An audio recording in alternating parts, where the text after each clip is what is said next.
Wednesday, Thursday, and Friday from 4 to 8:30. All right. Thank you, Karen. All right. So today we started really late. I would expect you tomorrow to be on time. Today at 4, only Monica was online.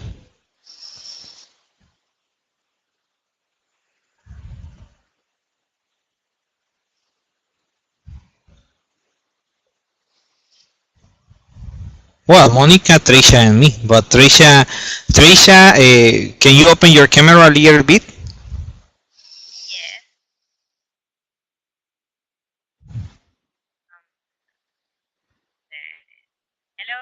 Hello, Miss Trisha. All right, hello everybody. Well, let me introduce to you Miss Trisha. Miss Trisha is also a teacher in Cambridge Institute, and she's going to be working with me along the course. She's going to be peer teaching the course with me. She's going to be helping me with some of the things. So right now she has her camera closed and microphone closed as anybody else, but she's going to be right there, you know. So in case you also guys have any doubts or questions, she's going to be also helping me. Thank you, Trish. Yeah, you can close it. Thank you. All right, but tomorrow I'll be with you at 3:45. Great, Hector. Thank you very much. Okay. Well, if there are no doubts and there are no questions, let's get started with the first topic because it's already 5 o'clock. Okay. Very good. All right. We're going to start. We're going to start with a difficult thing. And what is the difficult thing? Language. No, that's not true. That's the easiest because you guys are English teachers. So since you guys, sorry, I forgot something really important.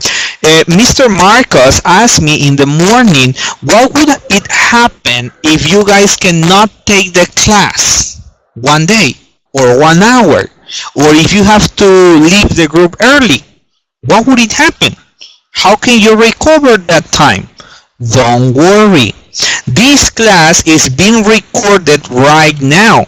Don't worry because the camera, your cameras and your chats will not appear in the video. Only my camera, my voice, and my chat. But everything is being recorded right now. And everything is going to be uploaded to YouTube. And in case you guys don't take a session or you guys miss something, you can check the video. You can check the video, and over there you are going to have all the information. All right? Very good. All right, then let's continue on. Okay, let's continue on. So the easiest thing, the easiest part of the TKT is the first part, which talks about language. And why is it the easiest part? Because you guys are English teachers. You teach this every single day. Every day you teach grammar. Every day you teach vocabulary. Every day you teach speaking, reading, listening, and everything. But in the TKT, there are not too many questions about grammar or vocabulary or phonology. Actually, we do. We are going to see phonology. But in the TKT, probably in the exam, you will have only 3 questions about phonology, or 4. Let's say 5, and that's too much. Okay? So it's not intended to be a language exam.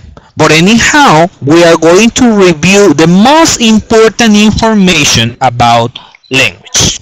Okay? So, language is divided in 2 things: skills and aspects of language. You guys know the skills. The skills are reading, listening, speaking, and writing. And the aspects of the language are grammar, phonology, lexis, and functions. Today we're going to see all this. We're going to see all those 8 sections, or all those 8 concepts today. Okay, that's what we're going to cover today. So let's get started. The first thing we're going to start with is grammar. It says, grammar describes how we combine organize and change words and parts of words to make meaning. We use rules for these descriptions. So why is grammar so easy? Oh, because we follow rules. We can use grammar to describe parts of the speech, grammatical structures, and how words are made. A part of a speech or word class describes the function a word or phrase has in the sentence. This controls how the word or phrase can operate. I would like you guys to write on the chat, please write on the chat, each of you 5 parts of the speech. 5. Only 5, not more. Only 5 parts of the speech that you remember right now. Please write it on the chat. Each of you need to write 5 parts of a speech.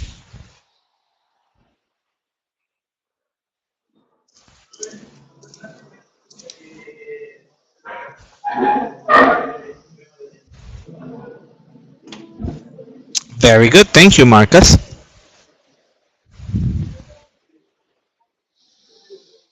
Each of you, Marcus is only one. What about the others?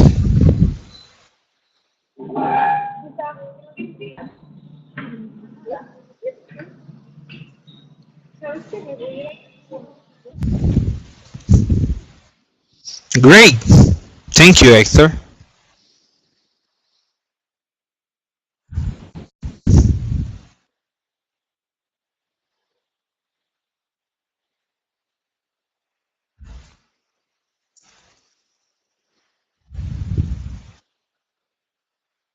Interjections.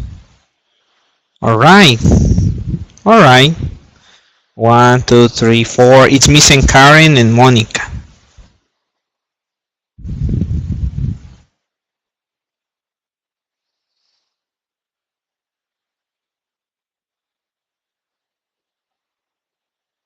All right. Well, probably Karen and Monica went to the bathroom. Okay. All right. Marcus. Yeah, Karen is writing, right? All right.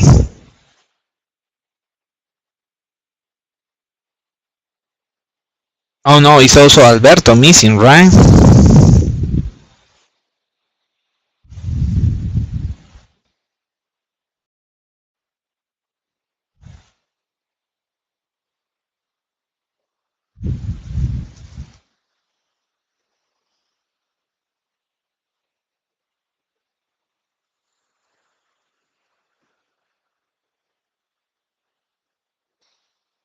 Okay.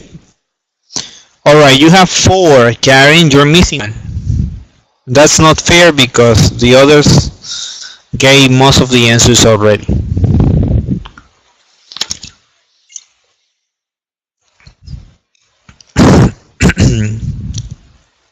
Okay.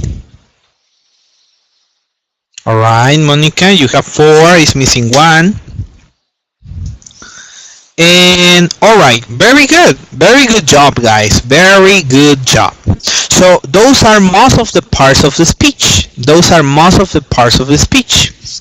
So this is what we are going to do now. What we are going to do now is that I'm going to read, sorry, not hide. I'm going to read something for you, and I want you to listen to the definition. I want you to listen to the definition, and you guys write on the chat the part of the speech that I am talking about. Okay? So one more thing. I'm gonna read something for you. I want you to listen to the definition I'm going to give. It's about a part of the speech, and I want you to write on the chat the part of the speech I'm talking about. Okay? You guys got it? Okay, very good. You guys are ready. Very good. Okay, there we go. Okay, there we go. The first one says like this. Okay, it says, They generally express action or the state of being.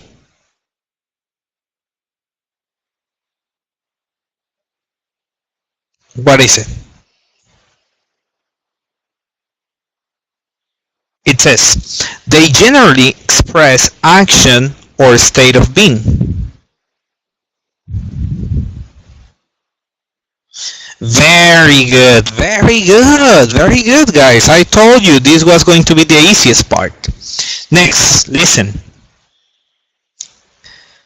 They are words used to name something, a person, animal, a place, thing, or an idea.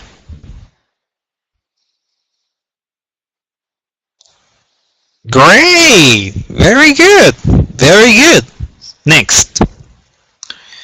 They are used to describe or give more information about how, when, where something happened.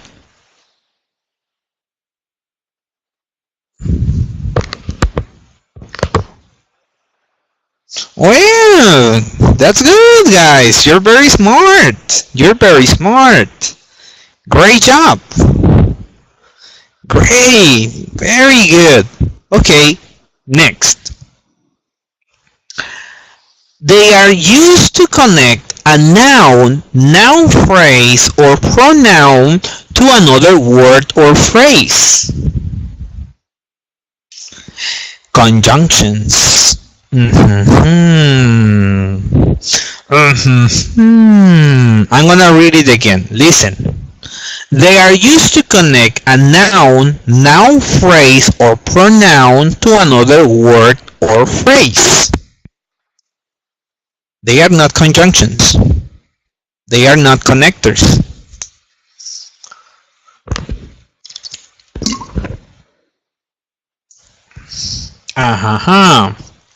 What would it be? What would it be?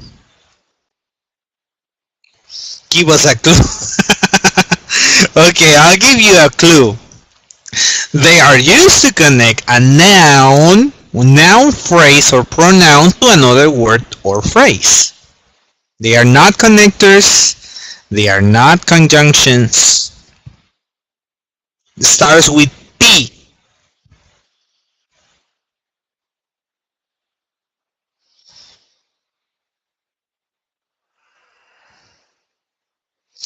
Starts with P. What? Prepositions. Prepositions. Yes, Hector. Prepositions. Very good, Hector. Very good. Next. They are used to make clear which noun is referred to, or to give information about quantity. I wanna give. I wanna give you a gift. Yeah, sure. Why not? Again, okay. They are used to make clear which noun is referred to, or give information about quantity.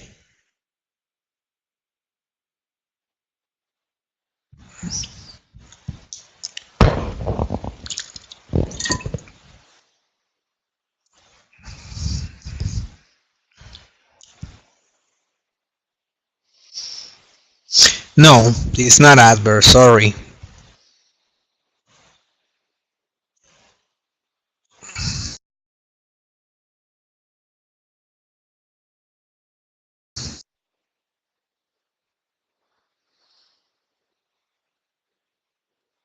Adverb again, blocks.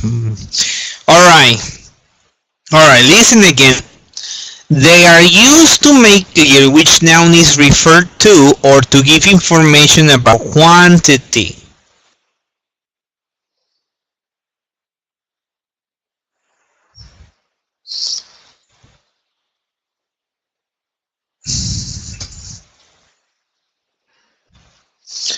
Uh-huh.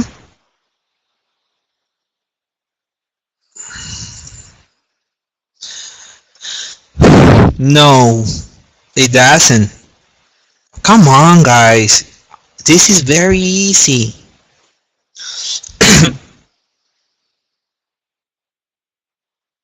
Listen. Okay, you're very close. You're very close, Hector. but it's not that. You're close, but it's not that. I mean, uh, how can I explain you without giving you the the answer? I mean, quantifiers is a type of. I mean, quantifier is a type of. For example, when you say object pronouns, it's a type of noun, right? Comparative is a type of adjectives. And quantifiers is a type of. No, it's not an adverb of quantity. No. Anybody? Yeah, I mean, I can say a sentence if you want, but I don't think it's gonna make any difference. For example, let's say um, there is a black cat outside of my house. A black cat. There you go. Okay, don't worry. Don't worry. I'm gonna give you the answer. The answer is determiners. Determiners. That's the answers. Determiners. Oh, okay. Determiners. That's the answer. And we're gonna see it in a sec. Okay? Let's continue on. Okay, we're gonna see it in a sec. Don't worry. Right now it's just an activity, you know?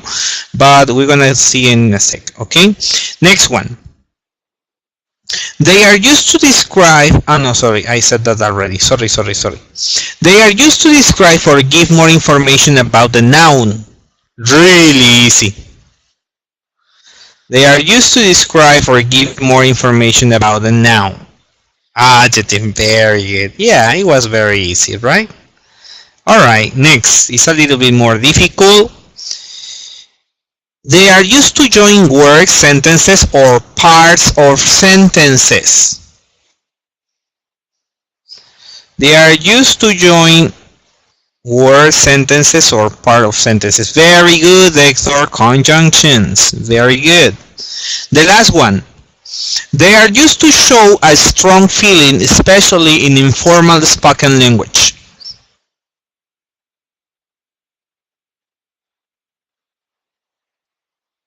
Interjections. Very good. Wow, Hector. You're really good at this, Hector. You're really good at this. Yeah, you deserve a gift, right? You deserve a gift. Yeah, I'll think about something, okay? I'll think about something. Let me think. I was not ready, but let me think. Okay, very good. All right, very good, guys. Okay, so let's look at this. You have over here a chart where you have the parts of the speech, the types of these parts of the speech, and the function of these parts of the speech. What is the function? Well, the function is what we use this part of the speech for. For example, the first one says nouns. What types of nouns do we have? Proper nouns, common nouns, singular nouns, plural nouns, countable nouns, or uncountable nouns. The nouns are words used to name something, a person, animal, place, thing, or an idea. We also have verbs. There are different types of verbs: linking verbs, main verbs, auxiliary verbs, transitive verbs, intransitive verbs, phrasal verbs. Do you guys know what a transitive verb is? So. Okay. Hector so. Yeah, because Hector knows everything, right? When you guys have a doubt in the school, you go to Hector, right? Yeah, I know. I know that feeling. Okay, very good. So tell us, Hector, what do you think a transitive verb is?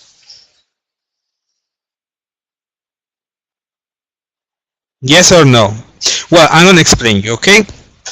In English, we have transitive and we have intransitive verbs. The transitive verbs are the verbs that, just to give you an example, okay? Transitive verbs are verbs that you can understand You can say without implying an object.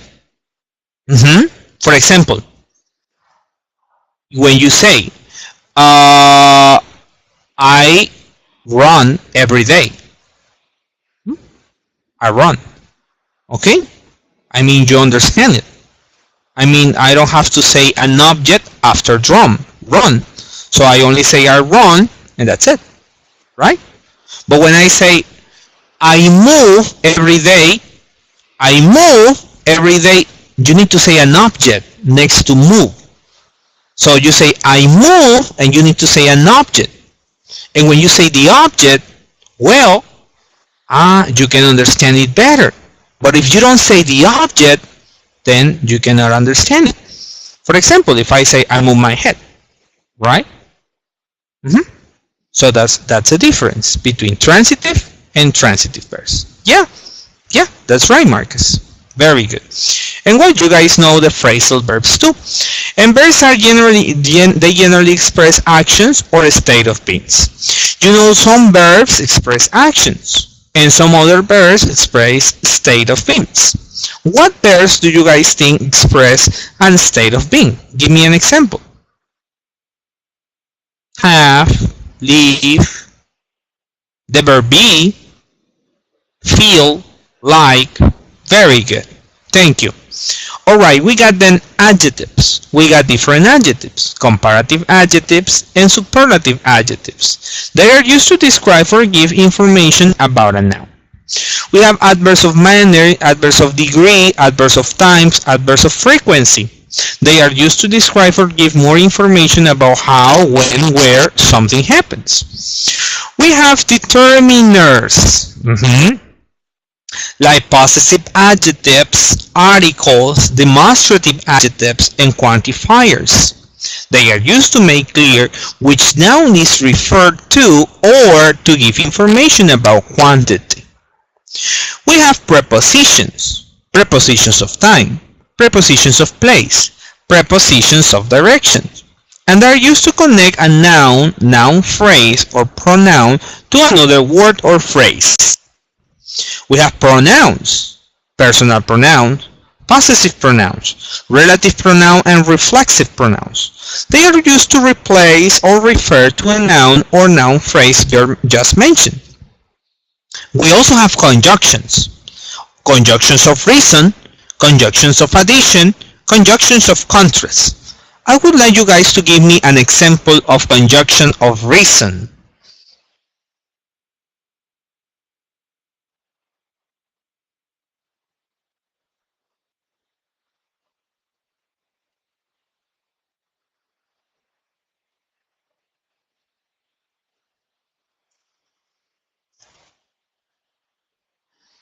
Anybody? Yeah, I would like you guys to give me an example of a conjunction of reason. ¿Para qué? Yeah, but let's do it in English. Alright, very good. Because is a conjunction of reason. Very good. An addition? Also. And no, they are conjunct moreover. Very good. In contrast, furthermore. Very good. So, but, contrast, right? But, so, very good. Another one?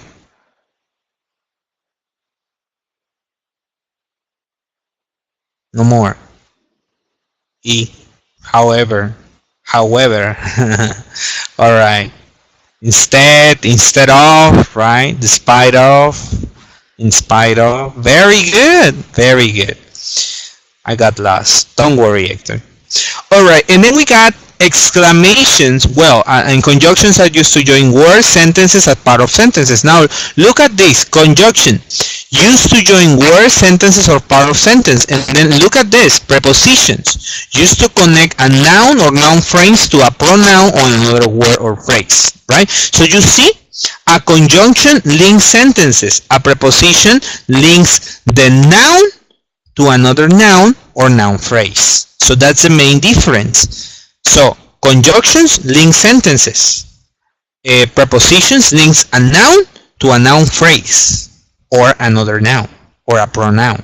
Okay, very good. That's the main difference. And then you got exclamations or interjections. You got exclamations of doubt, of pain, and of hesitation.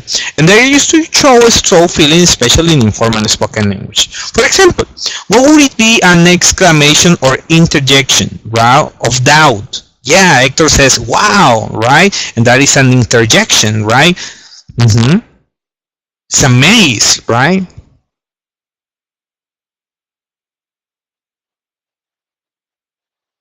Yeah, of doubt, right? Like when you say, then, so, okay, very good.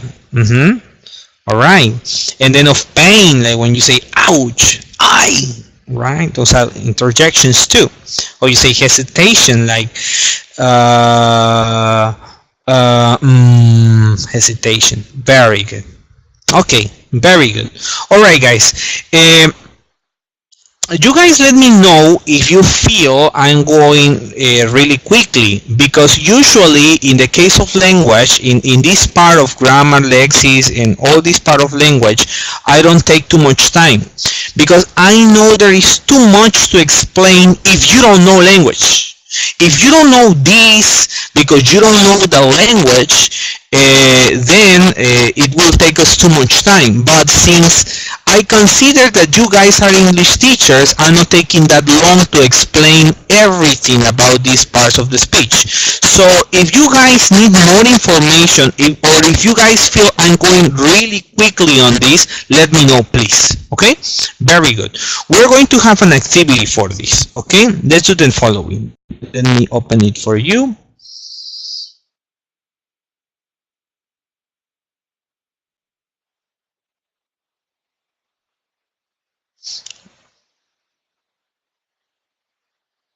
All right. All right.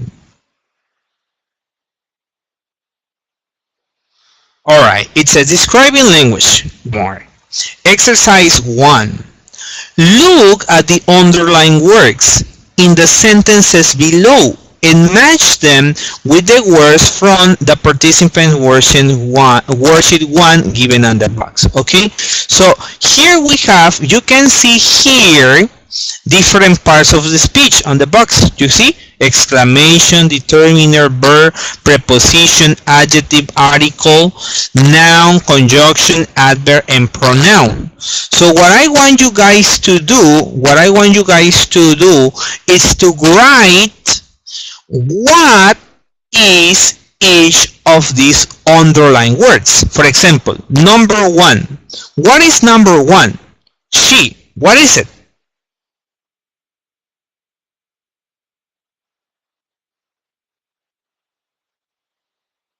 She. It's a pronoun, right? So you guys are going to write number 1, pronoun. And then we got number 2, right? Number 2, it's an adverb, right? So you write number 2, adverb. Then number 3, furniture. What is it? It's a noun, right? So number 3, noun. And so on. That's what I want you to do. To write 1 and the answer, 2 and the answer, 3 and the answer, 4, 5, 6, 7, 8, 9, 10, 11, 12, till number 15. Go ahead, guys, please. Try to write all of them in a row. Please do not write them 1, enter, 2, enter, 3, enter. No, because if not, boom, we're not gonna finish it. Okay, so write all of them in a row and then you send all of your answers together. Okay, so it works better. Please.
Okay, Hector, your answers are okay, but then in number 7 and number 15, you wrote possessive adjective. As you can see in the box, there is not such thing as possessive adjective. There is exclamation, determinant, verb, preposition, adjective, article, noun, conjunction, verb, adverb, or pronoun. So in the case of the possessive adjectives, what would they be? What part of the speech are they?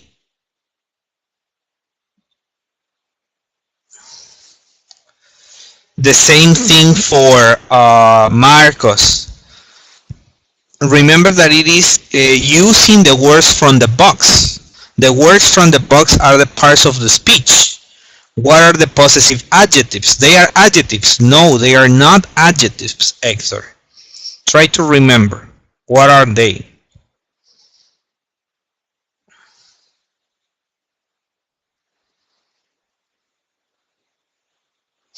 They are not pronouns either.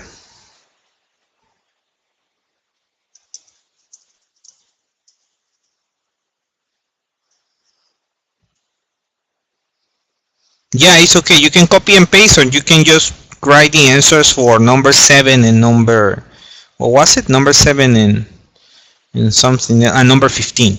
Okay.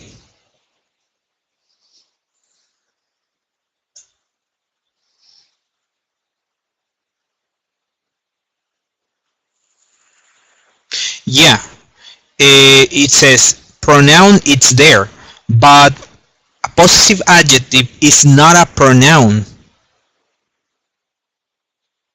and it is not an adjective.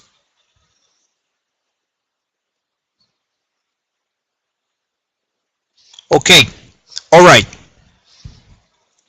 Everybody is getting the number 15 and the number 7 incorrect. Number 15 and number 7. Number 15 and number 7. I know they are possessive adjectives, but possessive adjectives are a type of a part of the speech. Okay? So what part of the speech is number 7 and number 15? What part of the speech? I know they are possessive adjectives, but possessive adjective is not a part of the speech.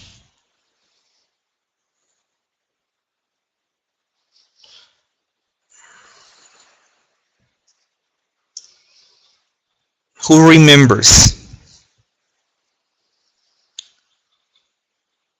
No, they are not adjectives. They are not pronouns. Possessive adjectives are not pronouns.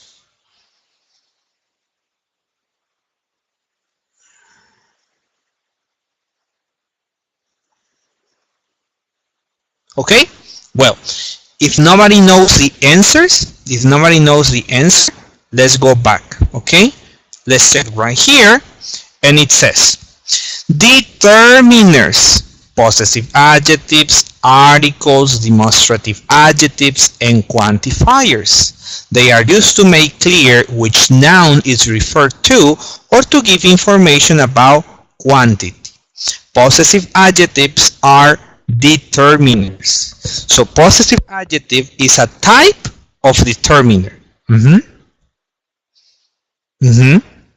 The articles are type of determiners too. Demonstrative adjectives are type of determiners, and quantifiers are type of determiners too.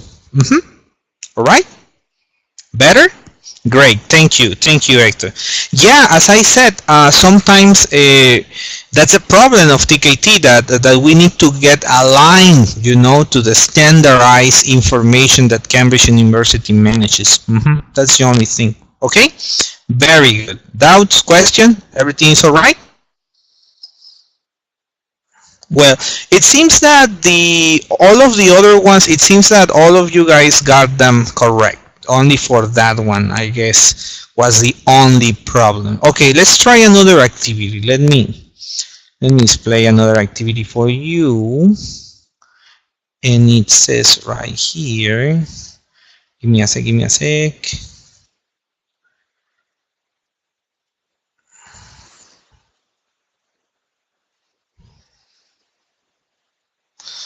Okay. So, okay. Let me see. No, I cannot move it. Oh my goodness. All right. Well, I wanted to move it, but I guess I can't. No, I cannot put it upside down. Okay, we're gonna do this together, okay? Because I cannot put it up, upside down. So it says right here. It talks about grammar structures, tenses, right? It talks about tenses, okay? So let's start with the first one. It says grammatical structure, and here we have grammatical structures. Then in the second column we have how it is made, an example, and you have here an example in how the structure is made. And for the third column, you have what it means and how it is used. Okay, very good. And you got over there the function. The first one says present continuous, and it says subject plus present tense of the verb to be plus ing form of the verb. Example, I am working at the moment. What it means, to talk about an action happening at the time of speaking. All right. Then you got here number one. What is this? You need to give me the grammatical structure. It says subject plus past tense of the verb. Example, I went to France last year. To talk about an action completed at a specific time of the past. What is this?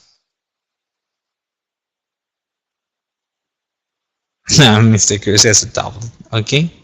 What is this? It says subject plus past tense of the verb.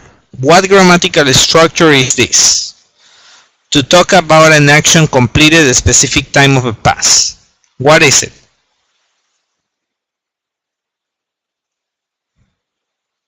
What grammatical structure is it?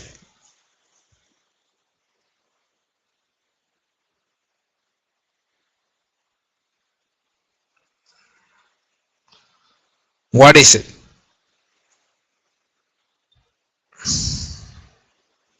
Simple past. Very good. Very good. It's simple past. Yes. Yes.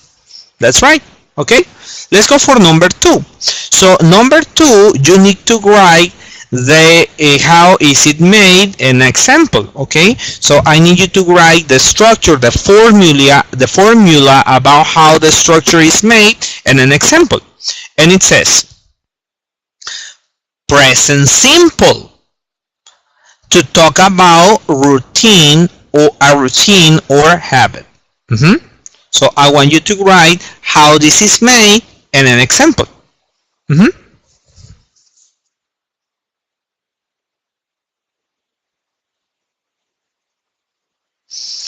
Hector, gave them chance. Okay.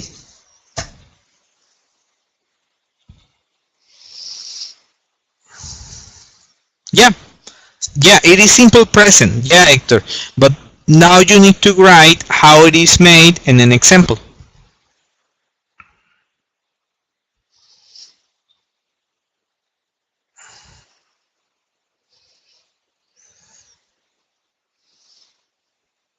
Subject plus auxiliary verb. I like women. Okay, I live in TAXCO. Yes, that's the example. And now how is it made? Yeah, the examples are okay. And how do we make it? Subject present tense of any verb. Okay. Person plus verb. Okay.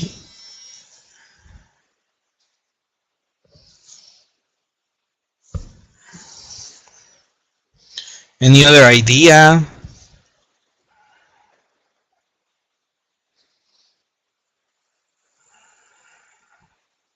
Okay. Noun plus verb plus complement. Complement. Thank you. Okay. Yeah, usually we would say the subject or the noun or the person, right? Plus verb in present, right? Or in simple form, right? In simple form. That's actually the form that's actually how we call it, right? Very good. Thank you. Okay, and yeah, you can use for transitive verbs, you need to use an object, which receives the action. But for intransitive verbs, well, you just don't need it. Okay, you may not grade it if you don't want it. Okay, very good. Okay, next one says number 3, subject plus present of the verb to have plus past participle. Example, I have been to France many times. To talk about things you have experienced on your life. What is this? Yeah, it's present perfect. Present perfect. Yeah, very good. Okay. Modal verb must. Example, subject plus base form of the verb. Example, you must be home by 10. You must be home by 10. What is what does it mean, or how is it used? What is the function for this? What do we use must for?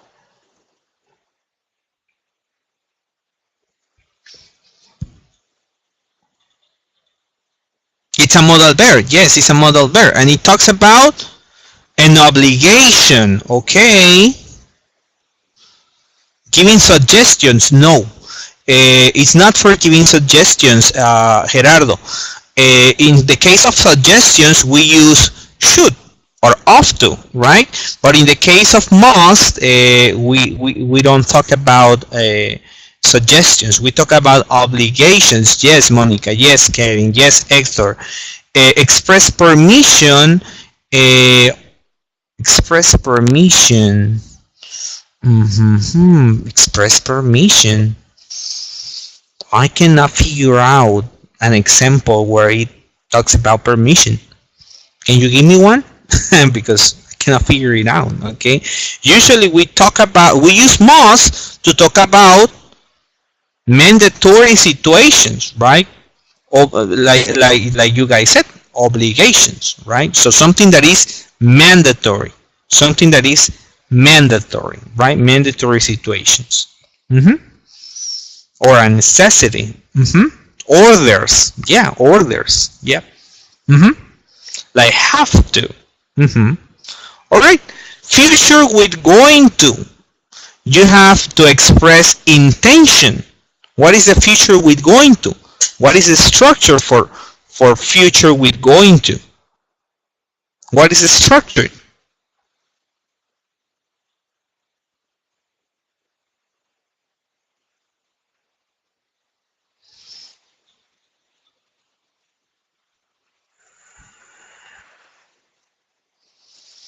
Yeah, it's for arranged plans, but what is the structure?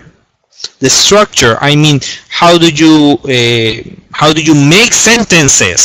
Subject plus what?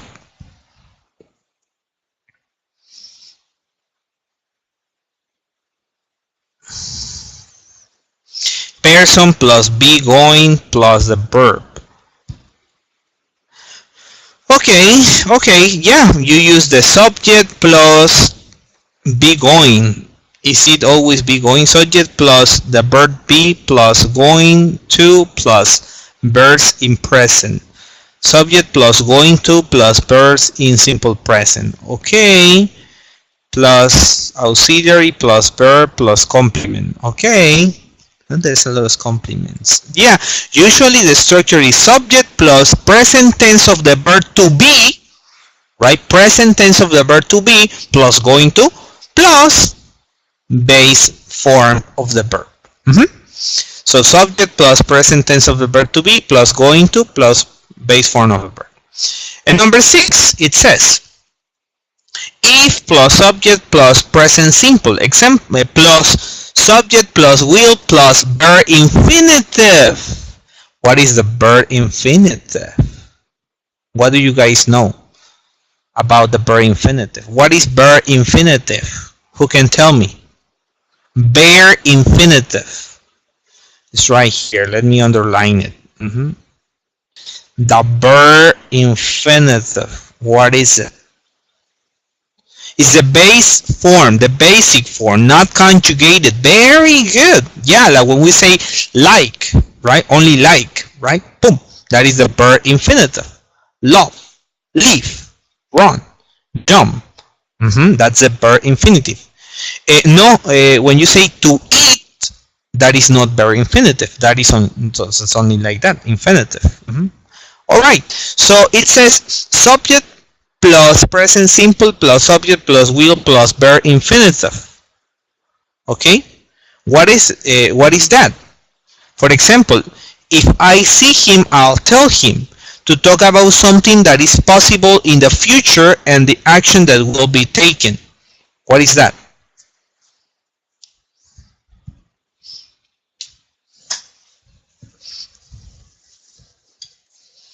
It's a conditional, okay. It's a conditional. What conditional? Zero conditional? Second? Third? Mixed conditional? Second conditional. Yeah, I know it's a conditional. But what conditional? Second. Oh my goodness, guys. You're not that good with conditionals. It's not second, it is first. Thank you, Monica. It's first conditional. So, we have we have zero conditional when we talk about facts. For example, if you heat water, it boils, right? Zero conditional. This one is first conditional, right? Second conditional. What is? Give me an example of second conditional, please.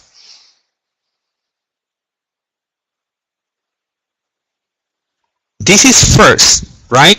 Like if you study, you will pass the exam. That is first. Zero is facts. Like if you heat water, it boils, or if you put water in the freezer, it freezes, right? I eat if I had time. All right. Okay. Okay, so you're getting hungry, so you eat if you had the time. Okay, very good. That is second conditional, right? Second conditional. We use would and we use past participle, right? In this case, what would it be? The third conditional.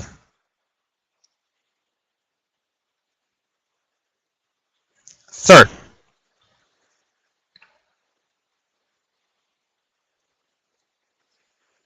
So for the first one, okay, so we got zero, which is facts. We got first with will, right? We use will for first conditional. We got second, and we use would. And we got third, and in the third conditional we use I would have done it if you had told me. Yeah, I would have done it if you had told me. Very good. We use would have and we use past perfect, right? Okay, I'm gonna write it just right here on the board for you in case you guys need to remember. Okay, so really quickly, okay, because as I said, we have a lot to see today. So we got zero conditionals, which is about facts, right? We got first conditionals, where we use will, right? We use second conditionals, we use would, plus present perfect. Then we use third conditionals, we use would have,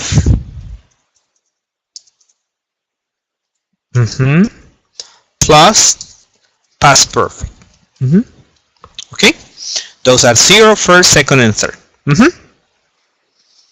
If she had studied, she would have passed the exam. Third condition. Yes. Yes. Yes, Monica. Very good. Okay.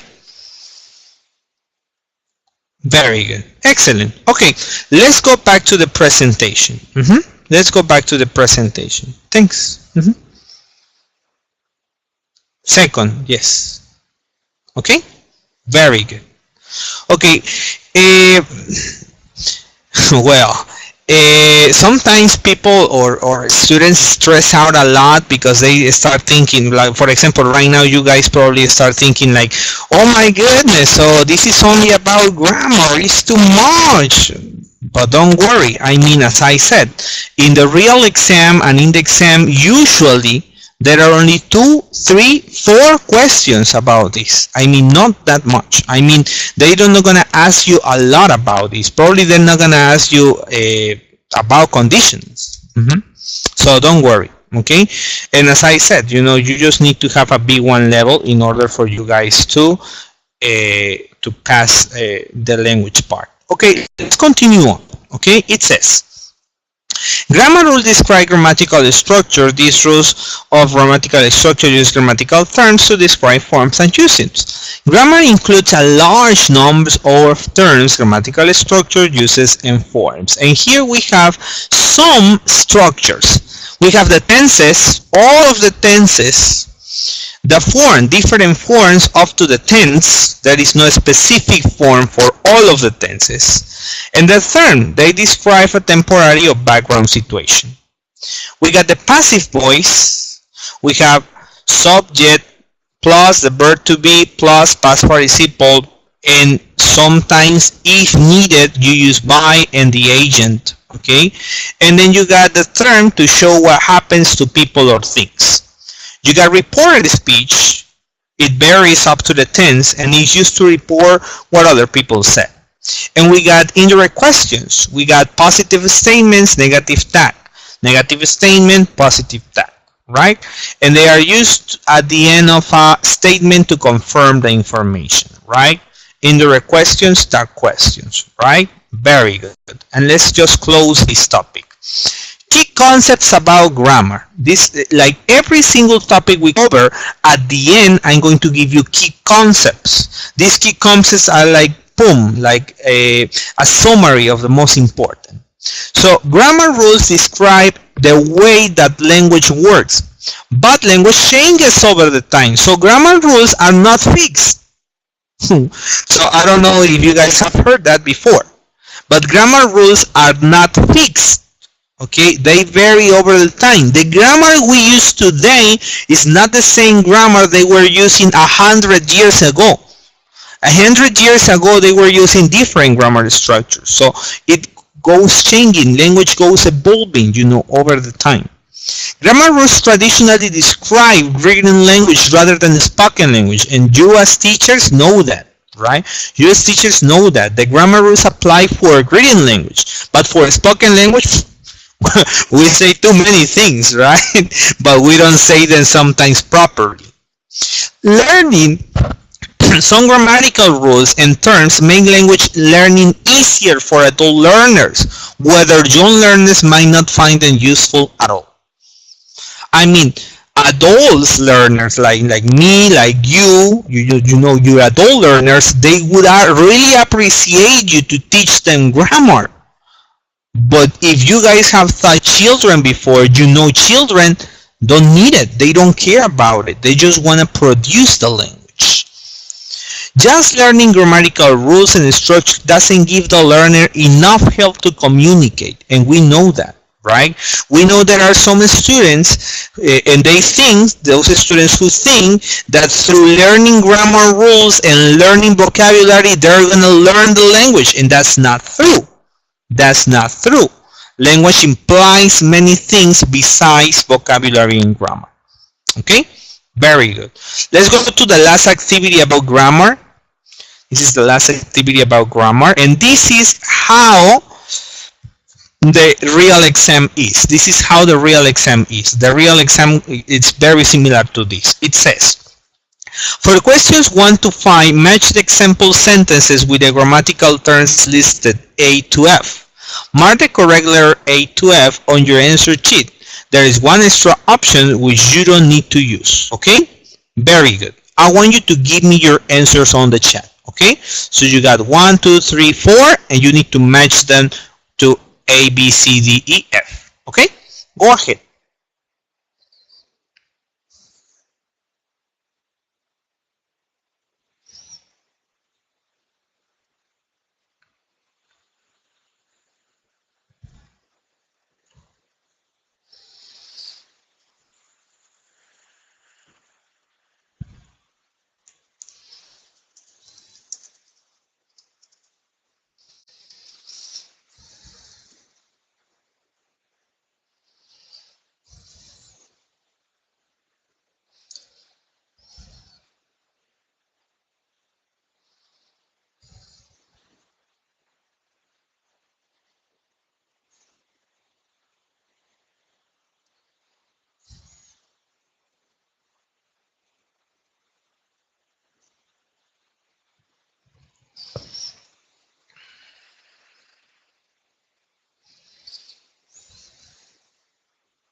Sorry.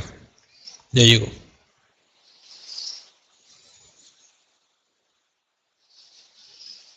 Okay. Number 4, question mark. Try it.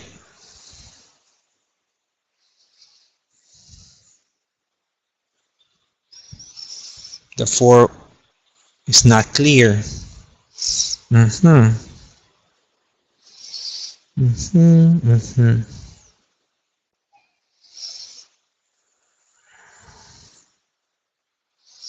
So you got just 2 options, not? It can be C or it can be A. You think? Oh, sorry.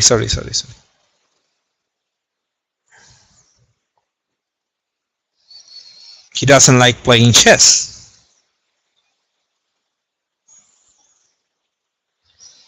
I guess it's kind of clear. Try it.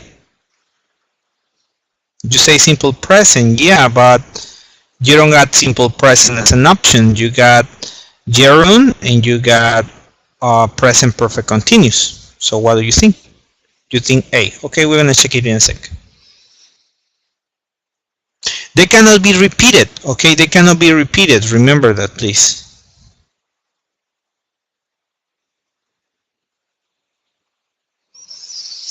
Okay. What about number 2, Monica? You're not sure. Okay. Okay, Karen.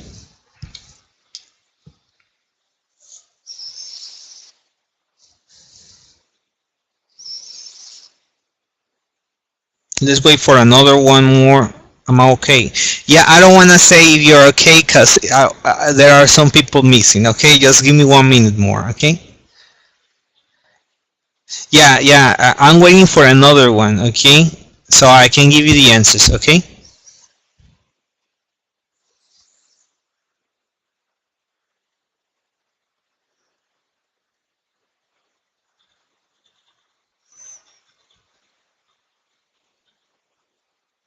Mr. Cruz. Who's Mr. Cruz? It's Marcos, right? Marcos is Cruz. Oh yeah. Thank you, Hector.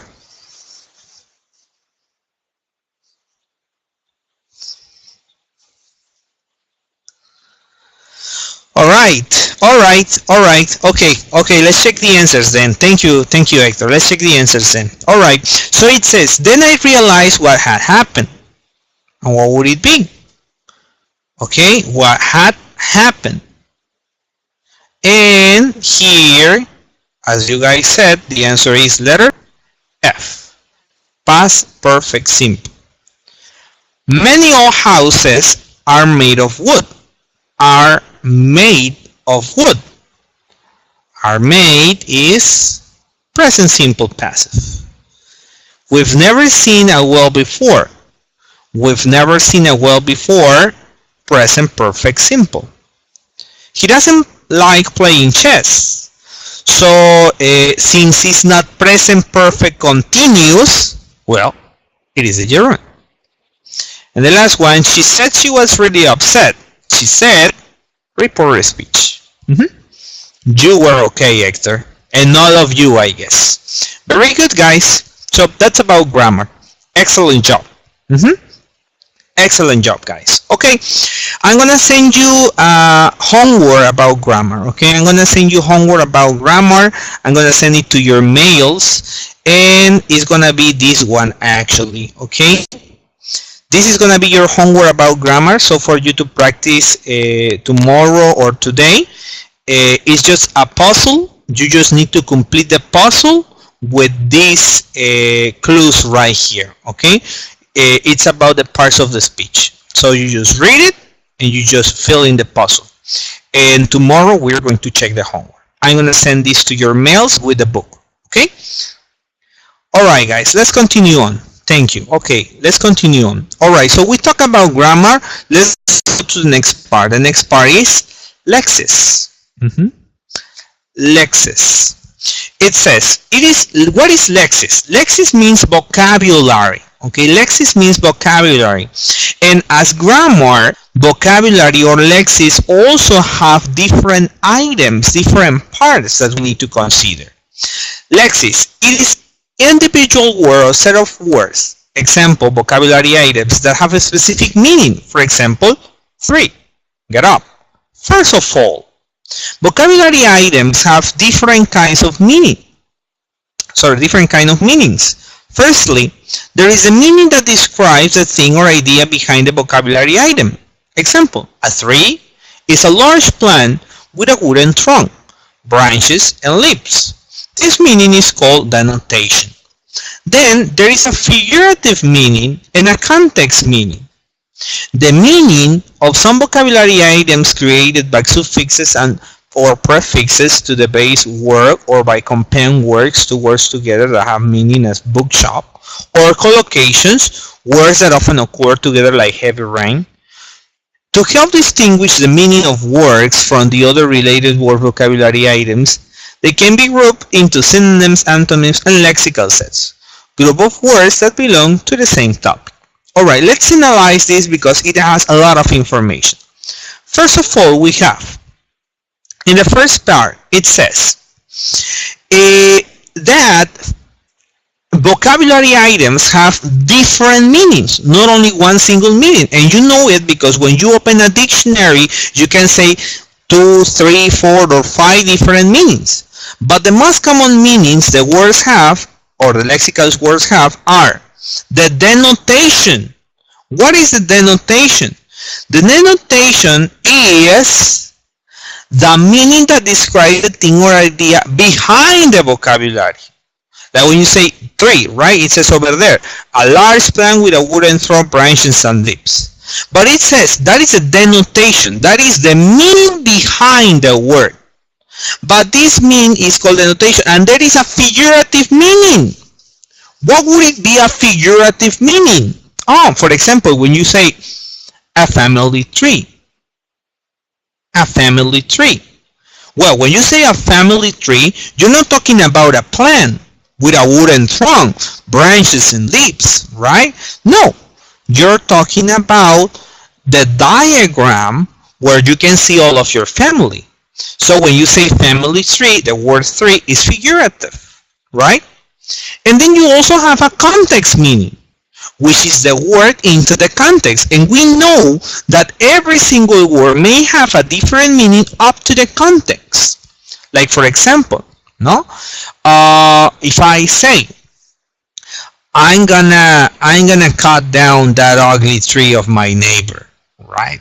So I'm not talking about any tree. I'm talking about my neighbor's tree, right? Okay, so we got context meaning, figurative meaning, and denotation. Okay, don't forget about it. When we have over here on the second part, on the second paragraph, 2 words in bold.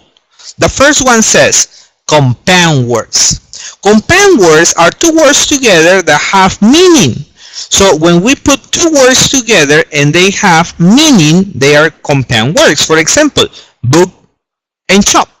We put them together and we have a new word, which is bookshop, right? But then you have collocation. It says words that often occur together like heavy rain. In the case of bookshop and heavy rain, there is a difference. What is the difference? The collocation and the compound words are distinguished because in the case of the collocation, it's more like a phrase that often we hear outside when speaking. But the compound word is a single word which is made out of 2 words. So collocations are phrases. Compound words are one single noun. Okay? Alright, I'll repeat it. Collocations are phrases. Compound words are single nouns. Okay? You cannot understand the compound words if you separate them. If you separate them, they have totally different meanings. Like bookshop. You separate book, it has one meaning. And you can separate shop, and it has another meaning. When you have the collocation, both words occur together and they have a phrase which has a meaning. Example, over there you have heavy rain. But I don't know if you guys have heard the expression, it's raining cats and dogs. Have you heard that expression before? It's raining cats and dogs. Yeah, right? Yeah. Okay. So cats, dogs are not raining from the heaven, right? You can understand that it's talking about a really heavy rain. Okay, that is a collocation. It's a phrase. Okay, it occurs together. Those words sometimes occur together and they have a specific meaning, right? Special different meaning that if you separate cat, dogs, and rain. Okay, so compound words are single nouns or single words. Collocations are phrases. Okay, very good. Okay, and we have over there synonyms, antonyms, and lexical says words that belong to the same topics. Lexical says groups of words which belong to the same topics. We're gonna analyze all of these parts of the lexis in a sec. Okay, let's go. Let's go on. Very good.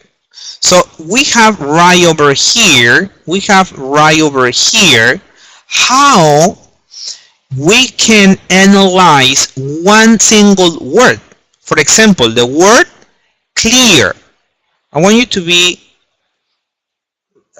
pay a lot of attention to this. You have here the word clear. It is an adjective, right?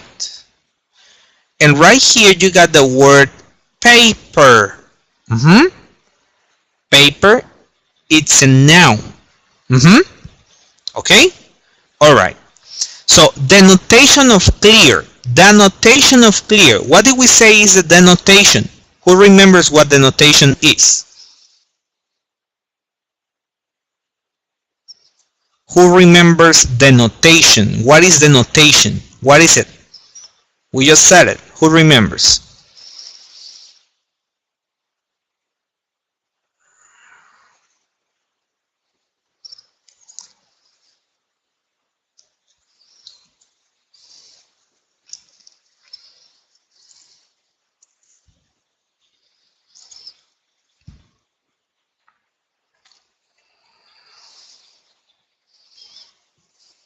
Who remembers, guys? Come on. Hector knows, right? Because Hector knows everything. He will get the certification for that. No, no, that's not true, Hector. That's not true. No, don't take it serious. Later, he will be calling me. No, hey, my certificate. All right. Okay. Anybody or not? It is an action. No, the notation is not an action. Okay. A description. Not exactly. Anybody else? The process. Okay, okay, I'm gonna tell you. Remember this, okay? Remember this. Something important about the TKT is that we need to be familiar with the glossary. I mean, with the words we use in it. Okay. The notation is the meaning, the definition of the word. The meaning, the definition of the word. It refers to the word, to the meaning of the word, the definition of the word. Okay, what we understand by that word. For example, what is clear? Oh, clear is to understand. Not covered or block. It's not covered, it's not block. The metalinguistic. Wow, yeah, it's in fancy words, the metalinguistic. Thank you, Hector. Okay, all right. Having no doubt. Okay, being clear, having no doubt. Okay, very good. Okay, then paper. What would it be? The denotation of paper, a material used to write on. Okay, that is a denotation, right? We can have other denotations, but we're going to stay with a material used to write on. Okay, there we go. Synonym. Synonyms for clear. Simple. It is clear, it is simple.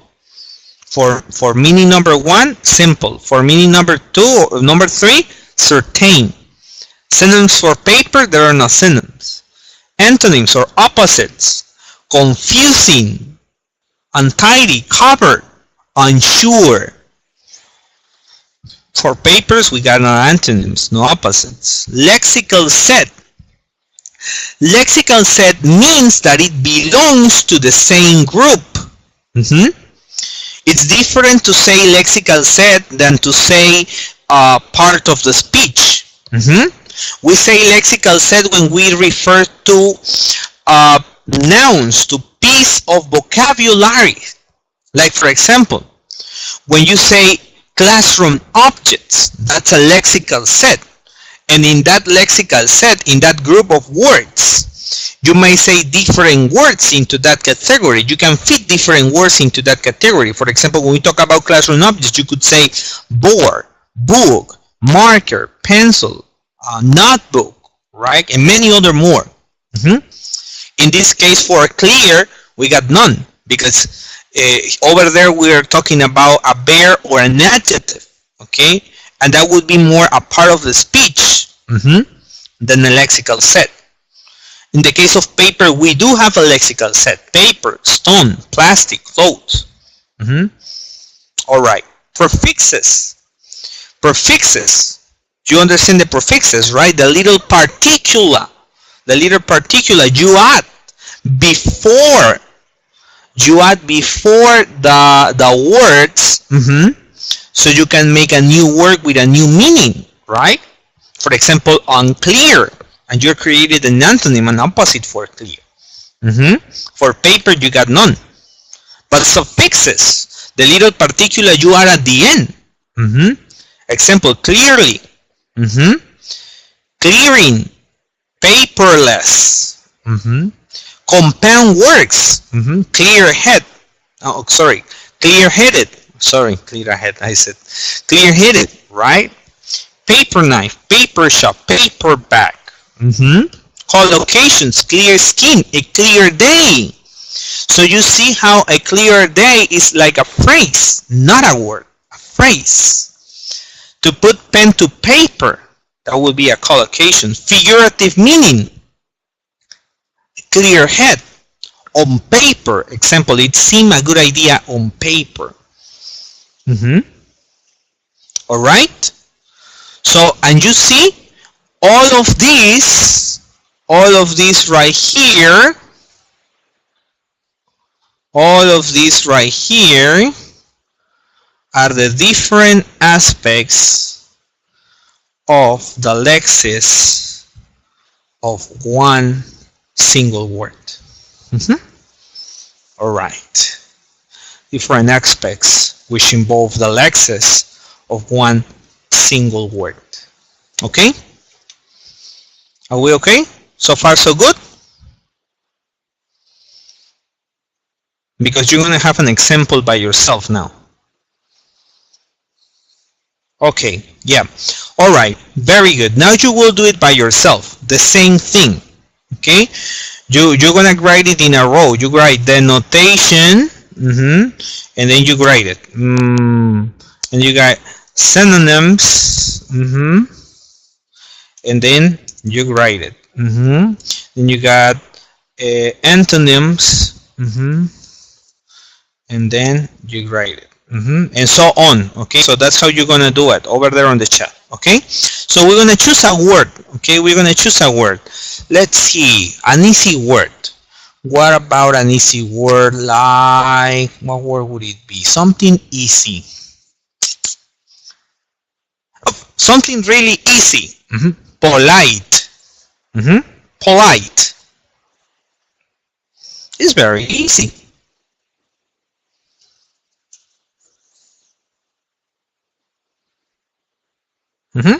All right, I want you please guys to do it. Polite. I'm gonna move it. I'm gonna put it right here. Polite. That's a word. The word is polite. So you're gonna write the denotation of polite, the synonym, the antonym, the lexical set, prefix, suffix, compound, collocation, so on.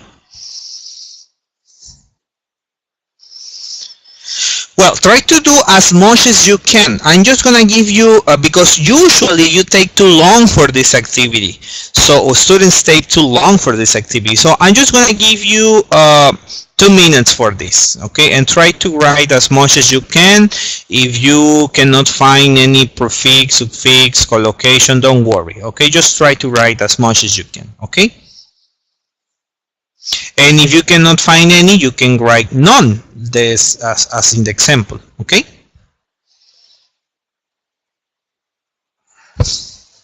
Go ahead, please.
All right.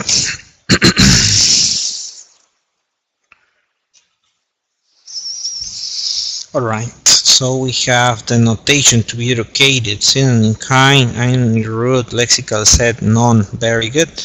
Prefix and polite, suffix, politeness, compound, no compound, collocation, polite person.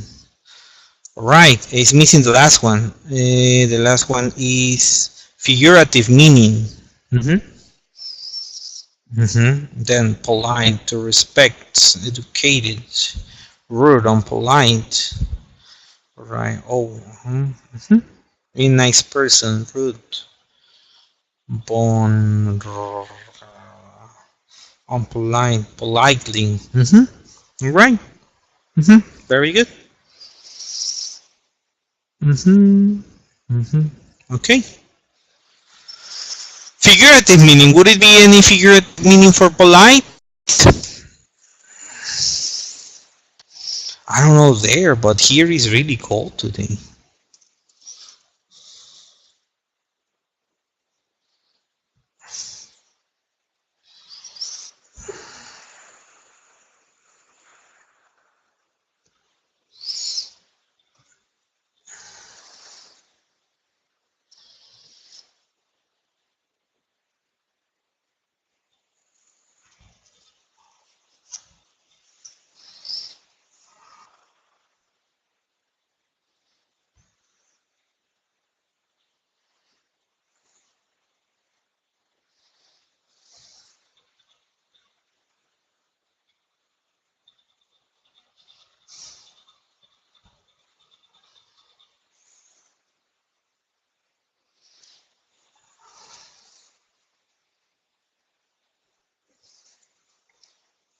Okay.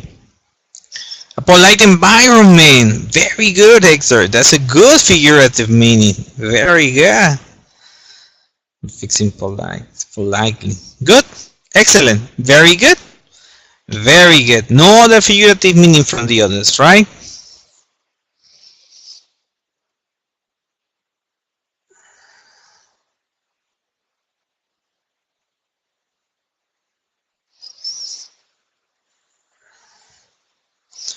My computer has that. What? My old computer has card secret. What happened, Karen? I don't understand what you wrote. Good heart. Okay, Alberto.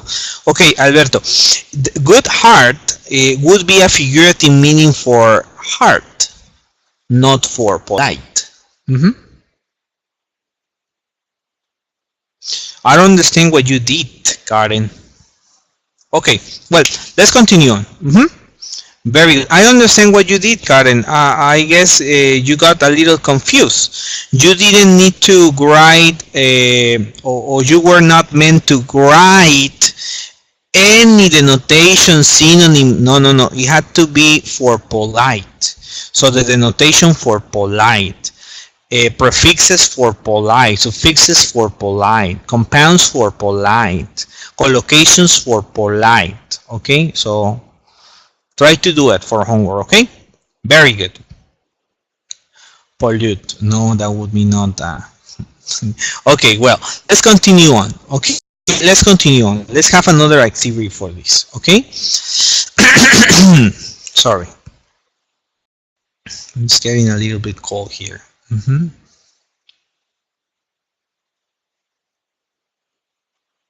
Okay, this is really easy to do. No, this is not. This is too easy to do. All right, let's go here. Okay. All right, very good. Okay, over here we have match definitions below with the terms for lexical items.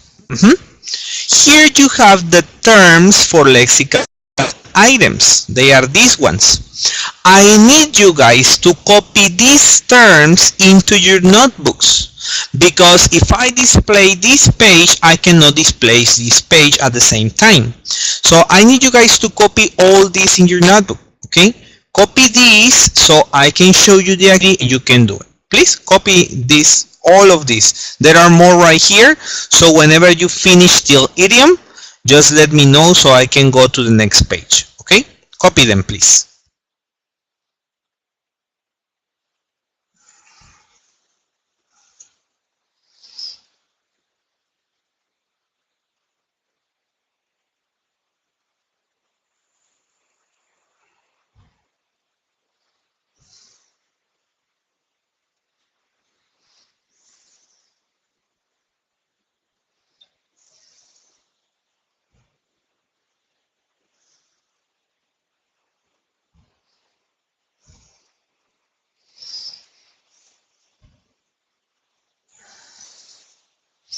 Okay, when you're done, just let me know, please, so I can go to the next page and you can copy the following items.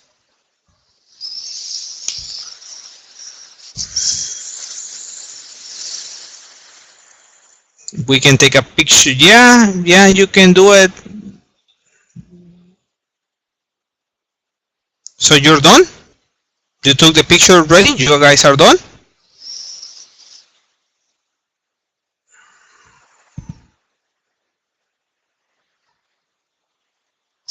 But it would be really interesting if you copy this and then you write the definition of everything next to it with the activity we are going to do. That would be wow. That would be excellent.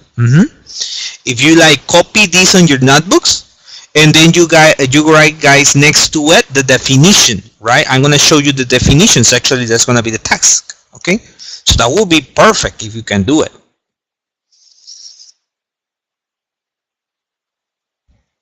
instead of the picture, instead of photo.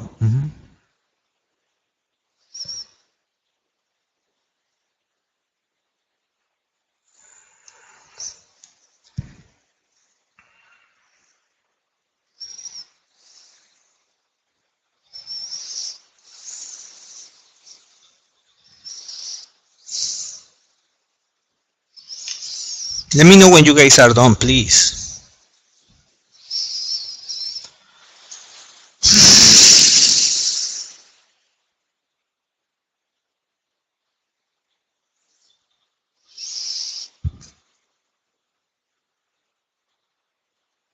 So I can go to the next page. It's not too much. Ready. All right, Gerardo.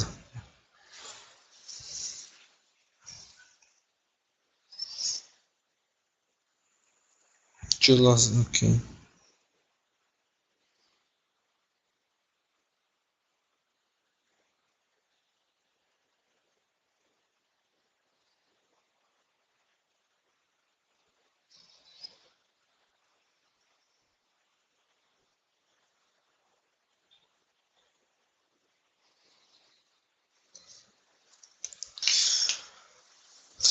Okay, you guys are done? Anybody else? Ready. Karen ready. Monica ready. Gerardo ready. I guess Marcos is Marcos doesn't know what we are doing. All right, yeah, probably he knows. Okay, great. Okay. Okay. Let's go to the next part. Okay, and this is it.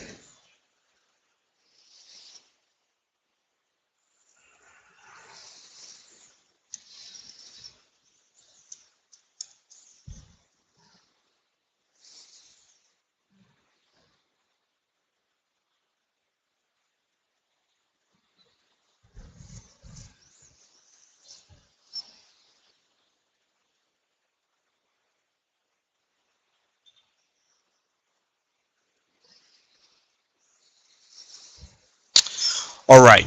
Okay. All right. So whenever you guys are done, let me know, and I'm gonna show you the definitions. Okay. So these definitions, you need to match them with the items. Okay. So that's what we are going to do. Match the definitions to the items.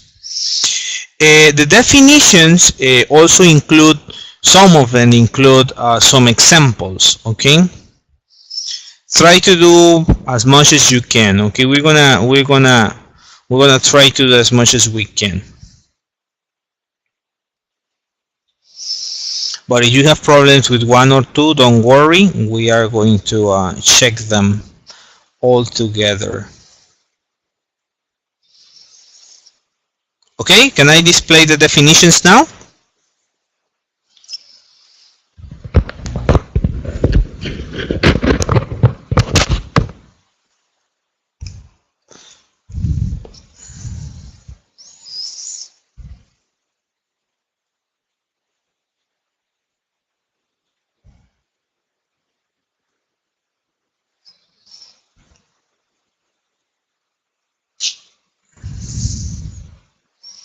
All right, Alberto is ready. What about the others? Marcos, Monica, Gerardo. Ready. Okay, great. Okay, there we go. All right, we're gonna start with the first 9. No, the first 7, and then we go with the following 7. They are 15. Okay, so you start. I'm gonna help you with the first one. The first one says, a word which has the same or nearly the same meaning as another word. What do you guys think?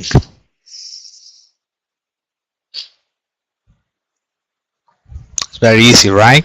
That's why I help you with the first one. Yes, synonym. Very good. Okay, now you guys continue by yourself. Okay, you guys continue by yourself the same way. You write them in a row, 1, 2, 3, 4, 5 till number 7. Then I'm gonna go to the next part and you continue on. Okay, they are 15. We're gonna start from 1 to 7 and then we continue from 8 to 15. Okay, there you go, guys. Please answer it. It would be great if you copy that in your notebooks, once you have the correct answers, of course. This is the difference between the online course and the face-to-face course. In a face-to-face course, you have this on paper, and you have to write it on the paper. And in online course, you need to write it on the computer. That's the main difference.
Okay.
All right.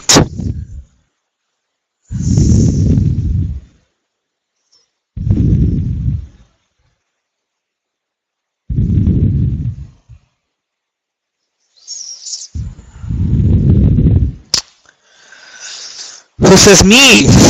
That's finished. They are only 7, guys. Come on.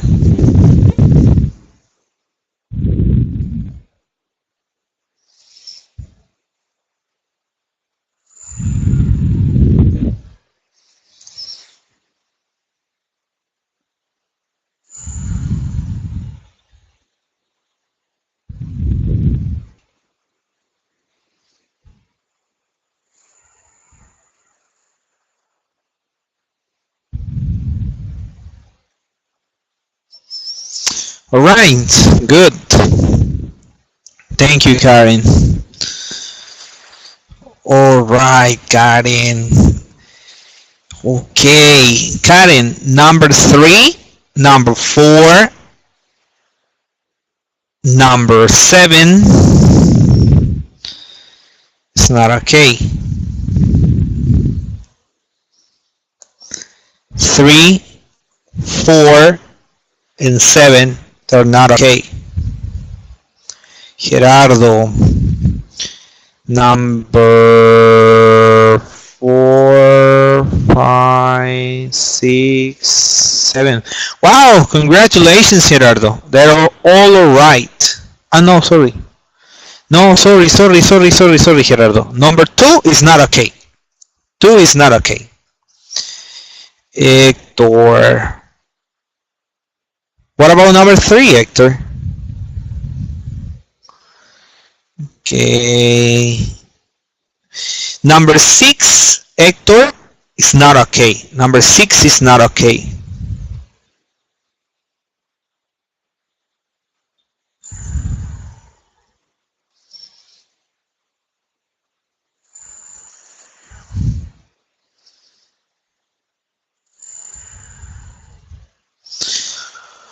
All right, so we got Karen, Gerardo, and Hector, and nobody has gotten all of them correct. Alberto, number 3, number 4, number 5. Number 3, 4, and 5 are not okay, Alberto. Number 3 is okay, and number 6. What about number 6, Hector? Okay, Monica, number 4, number 5, number 6, and number 7 are not okay. Number 6, no, it's still not okay. Okay, let's do it together, okay? Let's do it together because it's 7, or it's almost 7, okay? It's almost 7. Oh my goodness, time flies.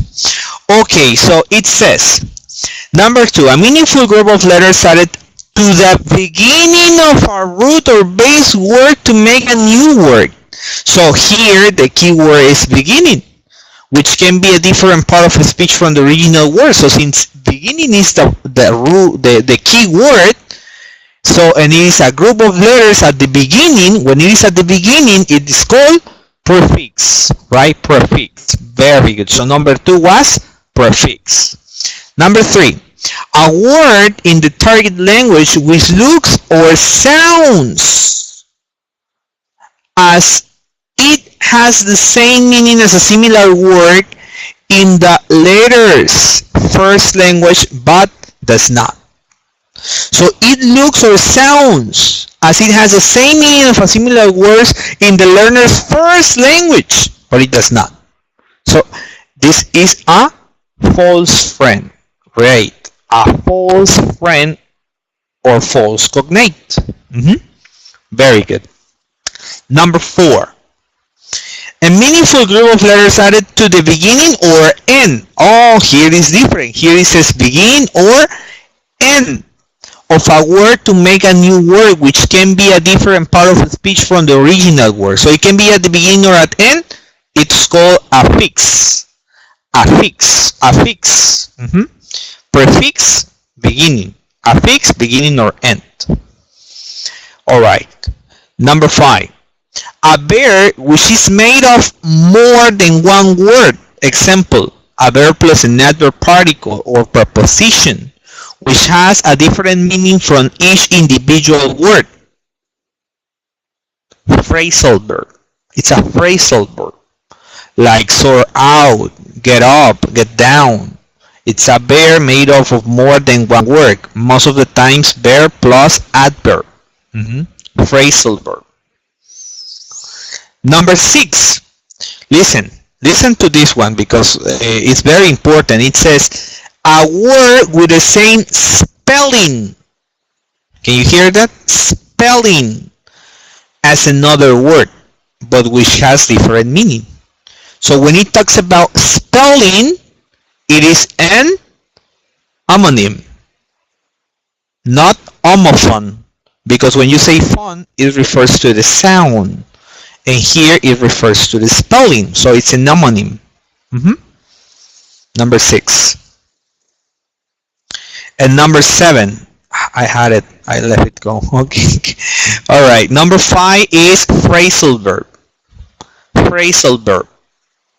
7. A group of words that are related to each other by the root or base word. So they are related by the root, by the base word. They're related by the root or base word. Family word. Okay? Family word. Or word family. Word family. They're related. So they are from the same family. They're related. Okay, let's continue on. So the following one is going to be easier because you have answered 7, so there are less options. I'll have you with number 8 so we can see number 15. A meaningful, it says, a meaningful group of letters added to the end of a root or base word to make a new word which can be a different part of the speech from the original.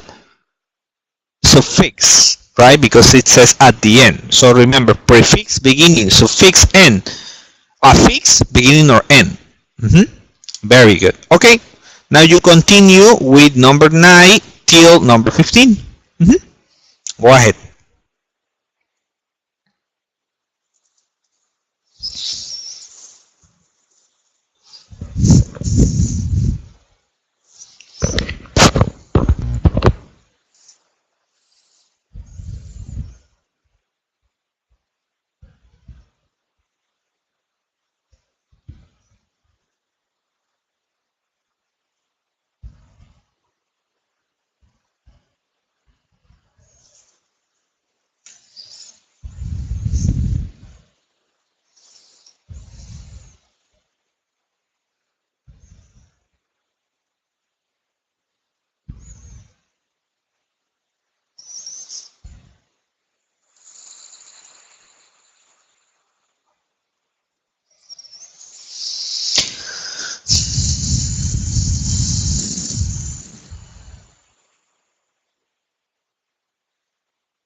Right, guys?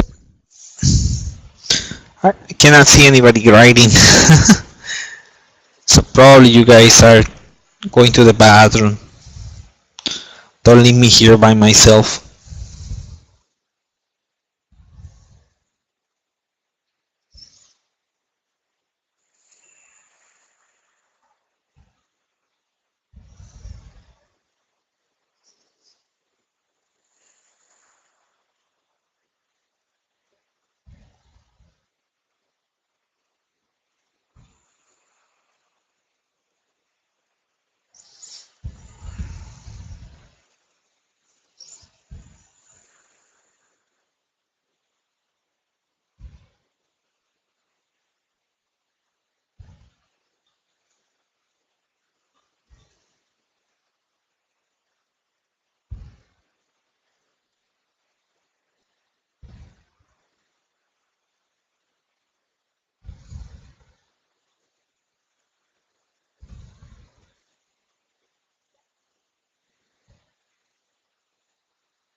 Whew, it's getting really cold here.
Wow, good. Good, Hector. Let me see. I couldn't write all the definitions. Yes, you missed number 10, 13, and 14. Okay, don't worry. Well, you see? The same for Alberto. I'm confused. Okay, don't worry. Okay, don't worry. Okay, don't worry. We are going to do it all together. Let's wait for the others, okay? All right. Just for you to know, Hector, number 10 is not alright. Number 11 is not alright. Number 12 is okay. 13 is not okay. 14 is not okay. And that's it. Monica. Number 11 is not okay. And number 6, okay. Alright, Alberto.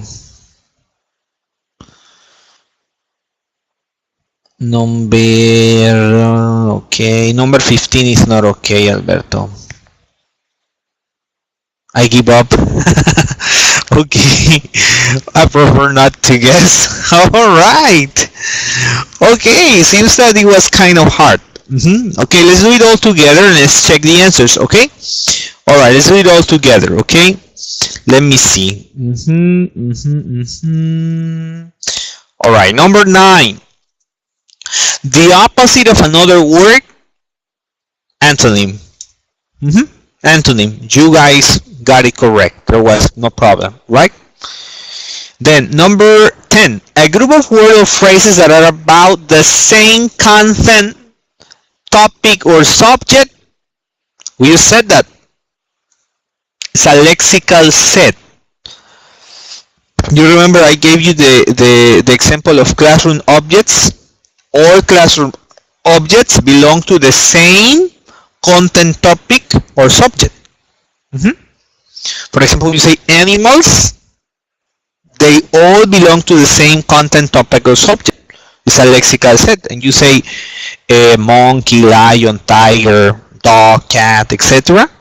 All of them belong to the same subject. It's a lexical set. Okay? Great. Nouns, verbs, adjectives, or prepositions that are made of 2 or more words with one unit of meaning. It's a compound word. Compound word. It says nouns, verbs, adjectives, or preposition made of 2 or more words. 2 or more words, but they have one meaning. So when you say bookshop, it's only one meaning. It's not like 2 or 3 meanings. It's only one meaning, bookshop. There are 2 words, but when they are together, they have only one meaning.